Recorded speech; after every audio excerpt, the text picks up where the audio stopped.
Assalamualaikum warahmatullahi wabarakatuh. Perkenalkan, nama saya Muhammad Firdaus. Di sini saya mahasiswa Fakultas Hukum Universitas Bhayangkara Jakarta Raya. Oke, di sini saya ingin mempresentasikan tentang mata kuliah kriminologi dan viktimologi, maupun nomor induk mahasiswa saya yaitu 2017 10 11 5180. Adapun tugas ini dibuat yaitu untuk memenuhi suatu ujian akhir semester dari mata kuliah kriminologi dan viktimologi. Oke, kita lanjut ke materi. Jadi, saya mengambil judul yaitu tentang kriminologi dan ilmu-ilmu yang mempengaruhinya.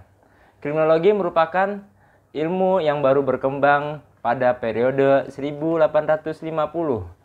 Sementara hukum pidana sudah berkembang sejak lama, yaitu saat manusia hidup bermasyarakat berawal dari pandangan Homo homini lupus, yaitu manusia yang selalu melahirkan diri sendiri tanpa memperhatikan kepentingan orang lain, sehingga diperlukan adanya norma atau aturan hukum yang bisa mengatur kehidupan yang mampu memberikan perlindungan.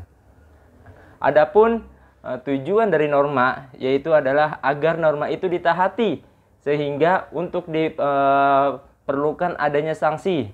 Ada berbagai macam norma, antara lain kayak norma kesopanan, norma kesusilaan, terus norma adat, ada norma agama, ada norma hukum.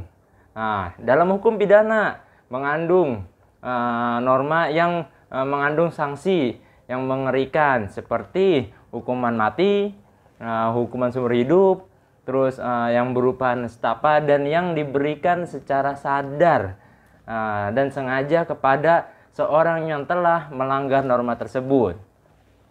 Namun secara nyata norma dan sanksi tidak mampu membendung peningkatan kejahatan.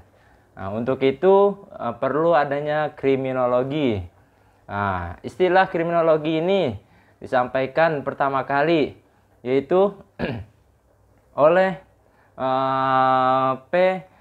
Topinard, yaitu pada tahun 1830 sampai 1911.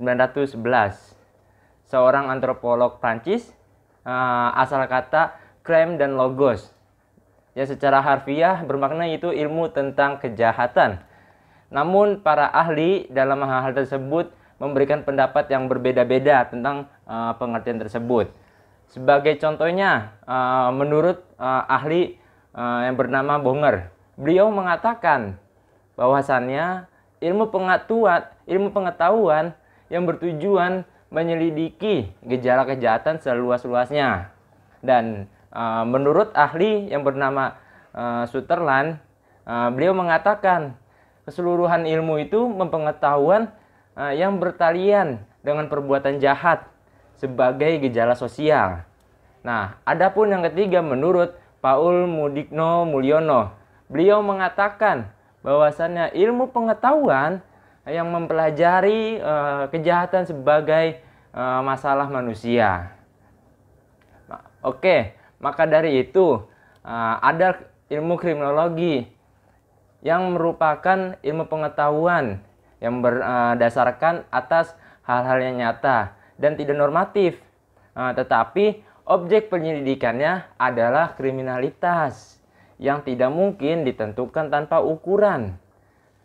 Berdasarkan penilaian masyarakat, dan tujuan utamanya adalah mengumpulkan bahan-bahan, menjelaskan, dan menggolong-golongkan.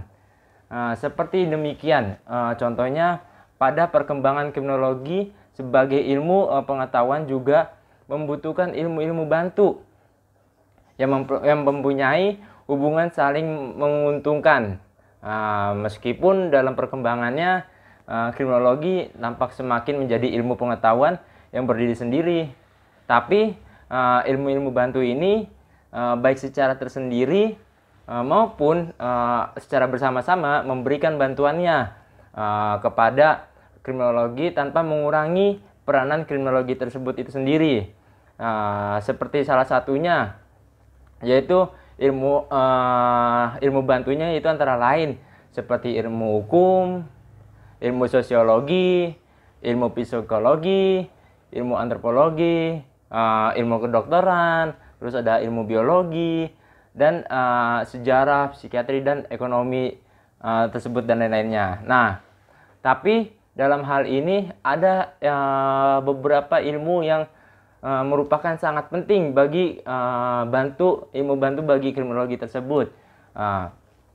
Sebagai salah satunya itu dapat dicontohkan ilmu hukum misalnya.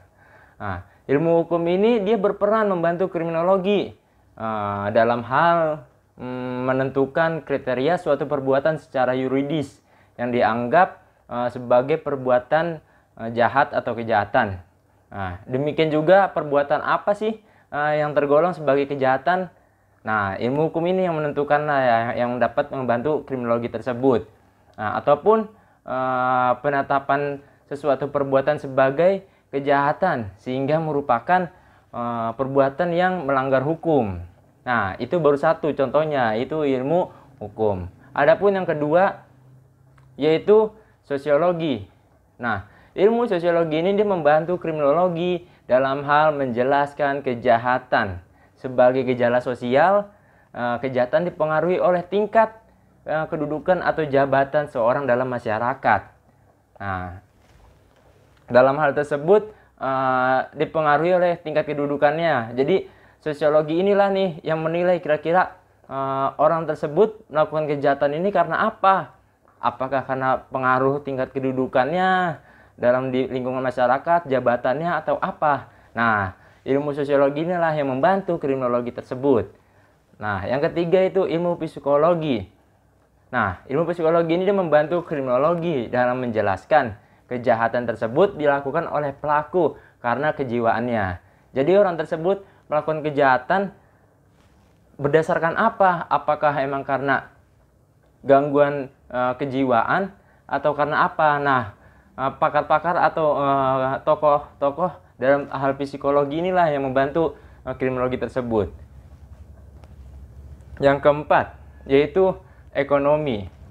Ilmu ekonomi ini dia membantu juga kriminologi, tapi dalam hal menjelaskan sebab kejahatan karena pengaruh kemiskinankah atau karena rendahnya penghasilan dari seorang tersebut, makanya dia melakukan suatu kejahatan. Nah, ilmu ekonomi inilah yang membantu juga kriminologi dalam mengungkapkan suatu kejahatan. Yaitu berikutnya ada ilmu antropologi. Nah, ilmu antropologi ini dia membantu kriminologi dalam hal seperti menjelaskan tanda-tanda khas penjahat, hubungannya antar suku bangsa dengan kejahatan. Nah, ilmu antropologi lah ini yang membantu dalam menentukan orang ini kenapa melakukan kejahatan tersebut. Dan yang terakhir itu ilmu jiwa atau psikiatri. Dia ini membantu kriminologi dalam hal menjelaskan sebab-sebab kejahatan. Karena gangguan jiwakah melakukan kejahatan tersebut atau karena apa? Nah, jadi ilmu jiwa atau psikiatri inilah yang membantu dalam hal menentukan orang tersebut melakukan kejahatan karena apa. Nah, tadi yang saya sebutkan itu adalah ilmu-ilmu bantu kriminologi dalam hal mengkaji kejahatan tersebut yang dilakukan oleh pelaku atau seseorang. Nah, adapun menurut Bonger sendiri mengemukakan bahwa sebenarnya udah ada ilmu pengetahuan yang menjadi bagian dari kriminologi tersebut, atau biasanya disebut juga sebagai ruang lingkup kriminologi tersebut. Sebagai contohnya, tapi menurut Bonger, beliau membagi menjadi dua bagian. Ada ilmu kriminologi murni dan ada ilmu kriminologi terapan. Nah, dalam hal kriminologi murni, beliau mengatakan dibagi lagi menjadi beberapa bagian. Yang pertama yaitu antropologi kriminal. Beliau mengatakan bahwasannya mempelajari dan meneliti penjahat dari segi tingkah lakunya, karakter dan ciri tubuhnya. Nah, bidang ini juga meneliti apakah ada hubungannya suatu suku, bangsa dengan kejahatan tersebut. Dan apakah tingkah laku tersebut dan budaya masyarakat tersebut dapat menimbulkan kejahatan atau melahirkan suatu pelaku-pelaku kejahatan. Nah, antropologi kriminal inilah yang membantu yang sudah menjadi bagian dalam kriminologi tersebut menurut Bonger. Nah, yang kedua yaitu sosiologi kriminal. Nah, sosiologi kriminal ini mempelajari dan meneliti kejahatan sebagai suatu gejala masyarakat untuk mengetahui di mana letak sebab kejahatan tersebut dalam masyarakat. Nah, bidang ini juga meneliti apakah masyarakat yang melahirkan kejahatan atau apakah norma yang ada dalam masyarakat tidak berfungsi untuk mencegah kejahatan. Nah, itulah gunanya sosiologi kriminal menurut Bonger. Yaitu yang ketiga, psikologi kriminal. Nah, dalam hal ini dia mempelajari dan meneliti kejahatan dari sudut kejiwaan penjahat tersebut. Nah, bidang ini juga meneliti apakah kejiwaan yang melahirkan kejahatan tersebut atau karena lingkungan atau sikap masyarakat yang mempengaruhi kejiwaannya sehingga orang tersebut melakukan perbuatan kejahatan. Nah, itulah yang menentukannya, yang membantu dalam hal kriminologi tersebut. Terus juga ada psikopatologi atau istilahnya neuropatologi kriminal. Nah, dalam hal ini dia mempelajari dan meneliti kejahatan dan penjahat yang sakit jiwa atau urat sarafnya atau apa gitu. Nah, bidang ini juga mempertanyakan apakah sakit jiwa atau urat sarafnya yang menimbulkan kejahatan, dan kejahatan yang timbulnya itu akibat sakit jiwa atau urat saraf. Nah, psikopatologi inilah yang membantunya, yang sudah menjadi bagian dalam kriminologi. Dan yang terakhir yaitu ada penologi. Dia ini mempelajari dan meneliti kejahatan dari penjahat-penjahat yang telah dijatuhi hukuman. Nah, apakah penjahat yang dijatuhi hukuman tersebut akan menjadi warga masyarakat yang baik atau masih melakukan kejahatan? Nah, bagian penologi inilah yang membantu kriminologi tersebut. Dan yang kedua yaitu tadi ada namanya kriminologi terapan. Nah, kriminologi terapan ini dibagi lagi menjadi 3. Yang pertama yaitu mempelajari dan meneliti usaha-usaha pemerintah untuk mencegah kejahatan dengan memperhatikan menu dan jenis makanan apa yang dapat menimbulkan kejahatan. Nah, itu adalah bagian dari higiene kriminal dalam hal kriminologi terapan. Itu yang pertama. Yang kedua yaitu politik kriminal. Nah, dalam hal politik kriminal, dia menilai, mempelajari dan meneliti kebijakan-kebijakan yang dibuat oleh pemerintah tersebut untuk mencegah kejahatan, atau apakah kebijakan-kebijakan pemerintah itu yang menimbulkan kejahatan. Nah, politik kriminal inilah yang menjadi bagian dari kriminologi tersebut.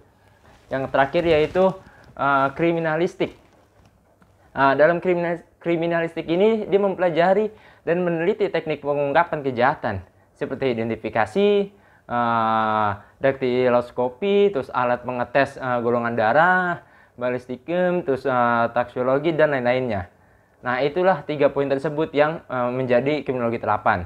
Nah, maka dari itu sebenarnya dalam hal kriminologi murni pun dia salah satu bagian juga dari kriminologi yang membantu kriminologi tersebut menentukan orang tersebut melakukan kejahatan karena apa. Nah, itulah yang tadi saya jelaskan. Maka dari itu, demikianlah presentasi dari saya. Jika ada salah-salah kata atau ada kata-kata yang kurang berkenan ketika ibu dosen atau teman-teman semua yang menonton ini, mohon dimaafkan jika ada salah-salah kata. Kurang lebihnya mohon maaf. Wassalamualaikum warahmatullahi wabarakatuh.